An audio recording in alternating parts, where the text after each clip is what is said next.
Leverage is an interesting question because at the end of the day, this is not the primary U.S. concern when it comes to India, right? We have successive administrations going all the way back to George W. Bush that have been seeking to cultivate India as an important partner in the Indo-Pacific, in part as a counterweight to China, but in part as a country that, though the US and India disagree on some things, that their range of agreement in terms of the world we want to see in the future is often more aligned than not. And so that's the big picture. I think, um, you know, the it's not in the American interest for there to be a conflict between India and Pakistan insofar as that distracts India's attention away from bigger picture issues in Asia, insofar as that prevents the Indian economy, which is growing at an impressive just under 7% a year, but needs to grow faster to meet all of the development targets.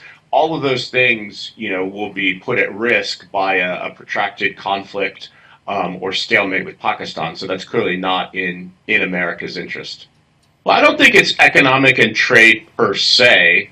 Again, the U.S., many European countries have been working to forge strategic partnerships with India because they see, a reasonable degree of geopolitical alignment, both today and going forward.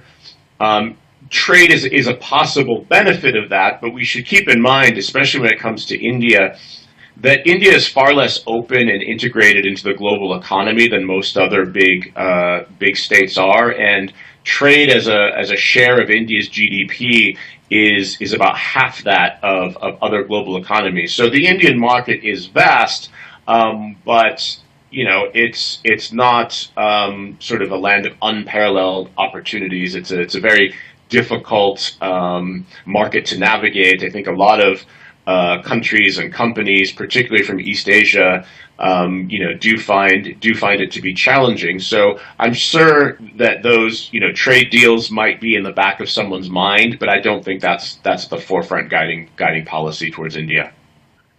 Yeah, I think it has. It has certainly reduced the range of actors who can speak credibly to both sides, in the sense that, you know, um, with the United States having sort of made such a clear preference for India and the steps that it's taken over the last 2 decades to really cultivate a strategic partnership with India, I'm somewhat surprised that the Pakistanis will still seek to deal with the Americans as interlocutors, right? That they don't see them as being simply on the side of India in the way that Russia is, in the way that France is.